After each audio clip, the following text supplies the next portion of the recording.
সকল প্রিয় ছাত্রছাত্রী এডুইন্সের একটি নতুন ভিডিওতে সকলকে স্বাগতম। আজকে আমরা দশম শ্রেণীর ইতিহাস বিষয়ের অধ্যায় 20 শতকের ভারতে কৃষক, শ্রমিক ও বামপন্থী আন্দোলন বৈশিষ্ট্য পর্যালোচনা সে সম্পর্কে আলোচনা করে নেব। এই অধ্যায়টি থেকে একটি গুরুত্বপূর্ণ প্রশ্ন, বারদৌলি সত্যাগ্রহের কারণ এবং তাৎপর্য আলোচনা করো। এটি কিন্তু মাধ্যমিক প্রশ্ন 2023-এর প্রশ্ন। দেখো, এই অধ্যায়টির নাম রয়েছে 20 শতকে ভারতে কৃষক, শ্রমিক, বামপন্থী আন্দোলন, তার বৈশিষ্ট্য এবং পর্যালোচনা। অর্থাৎ 20 শতকে যে সমস্ত কৃষক, শ্রমিক এবং বামপন্থী আন্দোলনগুলি গড়ে উঠেছিল তার মধ্যে একটি আন্দোলন কি না, কৃষক আন্দোলনগুলির মধ্যে একটি আন্দোলন হলো বারদৌলি সত্যাগ্রহ।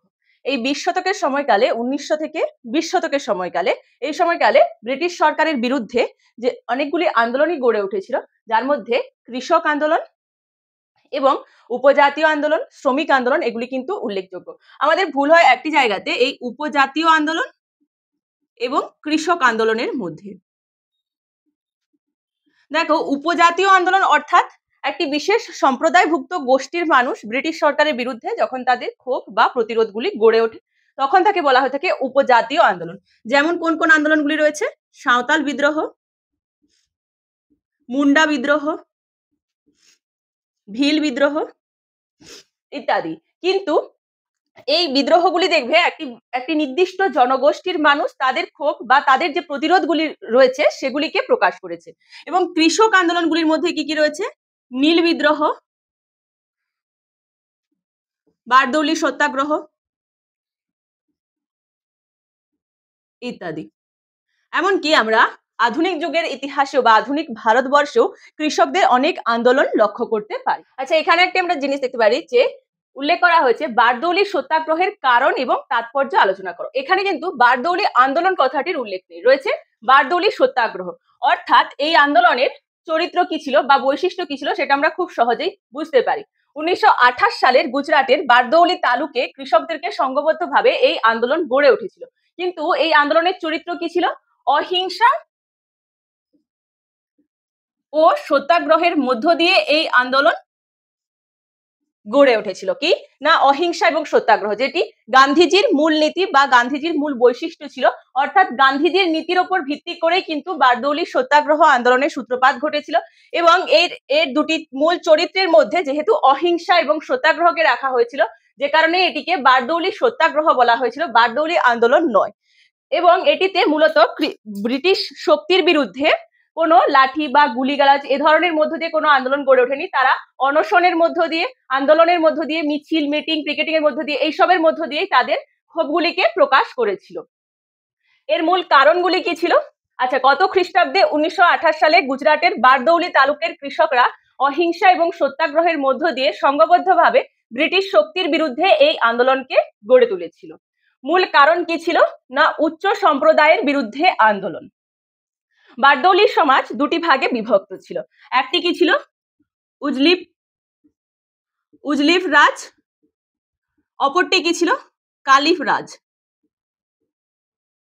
এই উজলিফ রাজ কি ছিল না, এরা ছিল বারদৌলি তালুকে উচ্চ সম্প্রদায়ভুক্ত মানুষ। এবং কালিফ রাজরা কারা ছিল না, নিচু সম্প্রদায়ভুক্ত মানুষ।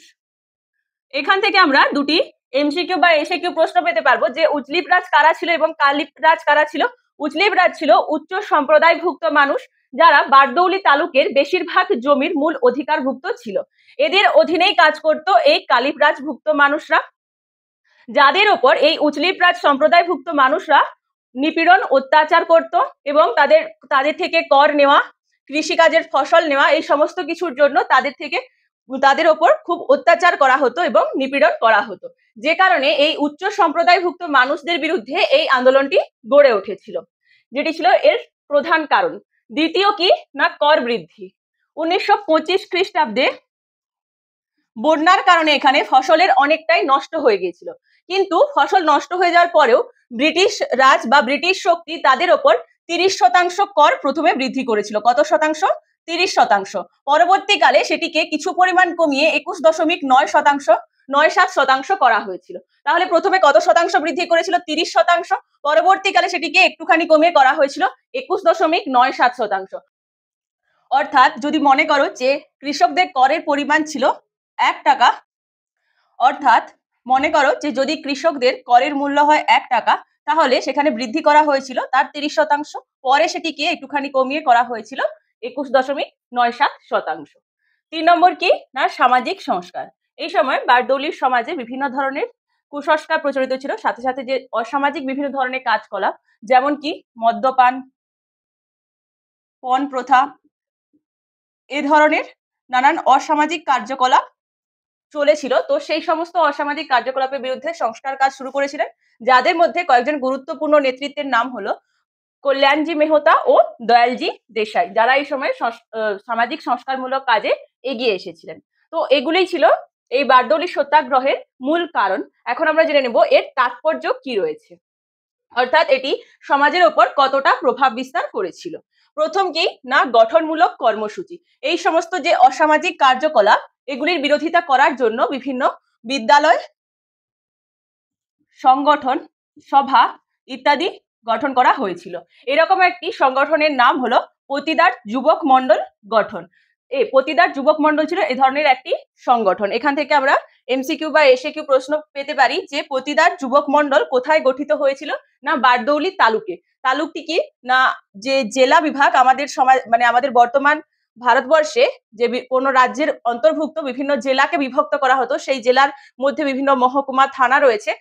এভাবেই বারদৌলি অঞ্চলেও বিভিন্ন সেটিকে বিভিন্নভাবে বিভক্ত করা হতো বারদৌলি তালুককে। তো প্রত্যেকটি ভাগকে বলা হতো তালুক।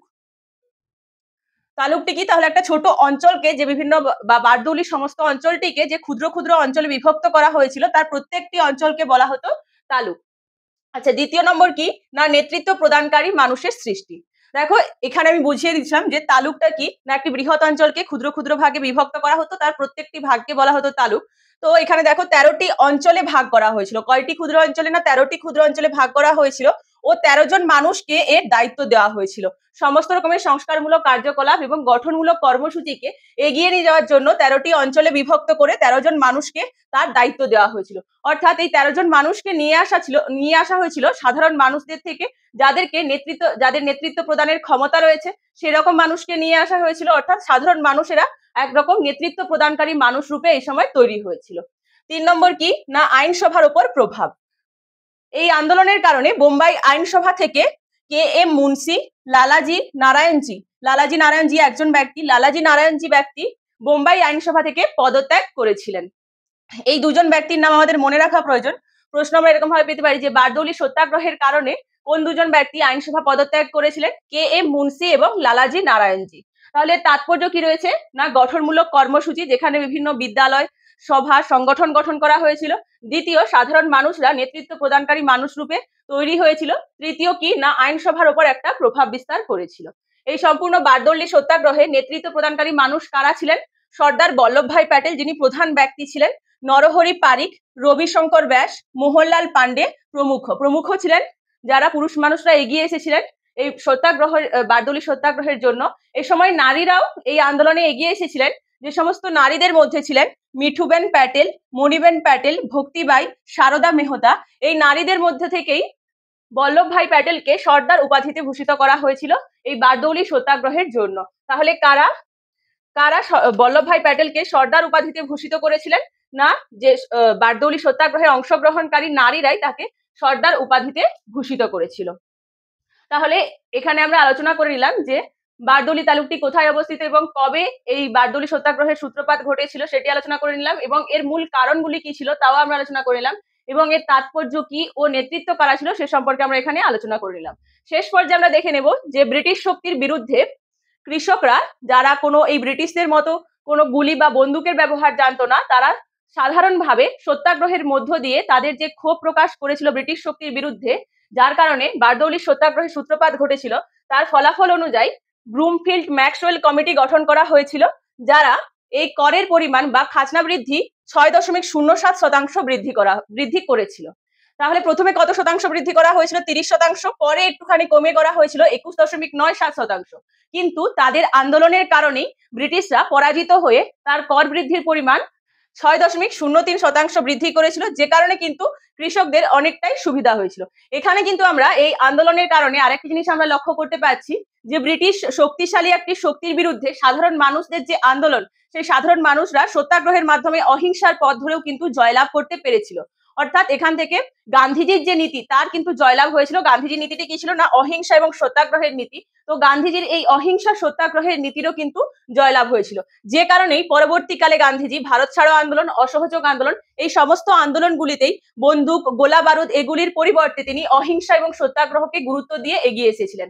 প্রধানত গান্ধীজি যখন রাজনৈতিক জীবনে পদার্পণ করেছিলেন, তার যে সমস্ত সত্যাগ্রহ আন্দোলনগুলি ছিল, যেমন চম্পারণ সত্যাগ্রহ, বারদৌলি সত্যাগ্রহ, এগুলিতে জয়লাভ করার কারণেই তিনি পরবর্তীকালে যে সমস্ত আন্দোলনগুলি গড়ে তুলেছিলেন, সে সমস্ত আন্দোলনে তিনি সত্যাগ্রহ এবং অহিংসা নীতিকেই ব্যবহার করার চেষ্টা করেছিলেন। তাহলে আমরা আজকের এই আলোচনাটি থেকে একটি প্রশ্ন তো পেয়ে গেলাম যে বারদৌলি সত্যাগ্রহের কারণ এবং তাৎপর্য আলোচনা করো। প্রশ্নটিকে আমরা ঘুরিয়েও পেতে পারি যে বারদৌলি সত্যাগ্রহে সর্দার বল্লভভাই প্যাটেলের কি গুরুত্ব রয়েছে বা অবদান কি রয়েছে, এভাবে একটি প্রশ্ন আমরা পেতে পারি যে বারদৌলি সত্যাগ্রহে সর্দার বল্লভভাই প্যাটেল অবদান আলোচনা করো। প্রশ্নটিকে আমরা এভাবে ঘুরিয়েও পেতে পারি এবং এখান থেকে আমরা অসংখ্য এমসিকিউ এসএকিউ প্রশ্ন পেয়ে যাব। এখানে নেতৃবৃন্দদের নাম আমাদের মনে রাখা প্রয়োজন, যেখান থেকে আমরা এসএকিউ প্রশ্ন কিন্তু বা 2 মার্কসের যে প্রশ্ন, সে ধরনের প্রশ্ন আমরা পেয়ে যাব। আমাদের আজকের এই আলোচনাটি এই পর্যন্তই। ভিডিওটি তোমাদের কেমন লাগলো জানিও। যদি কোনো প্রশ্ন থাকে কমেন্টের মাধ্যমে জানাতে পারো। পরবর্তী ভিডিওতে আমরা তার আলোচনা নিয়ে আসবো। আরো এই ধরনের শিক্ষামূলক ভিডিও পেতে আমাদের এডুইন্স ইউটিউব চ্যানেলটিকে সাবস্ক্রাইব করো এবং এডুইন্স ফেসবুক পেজটিকে ফলো, লাইক ও শেয়ার করো। ধন্যবাদ।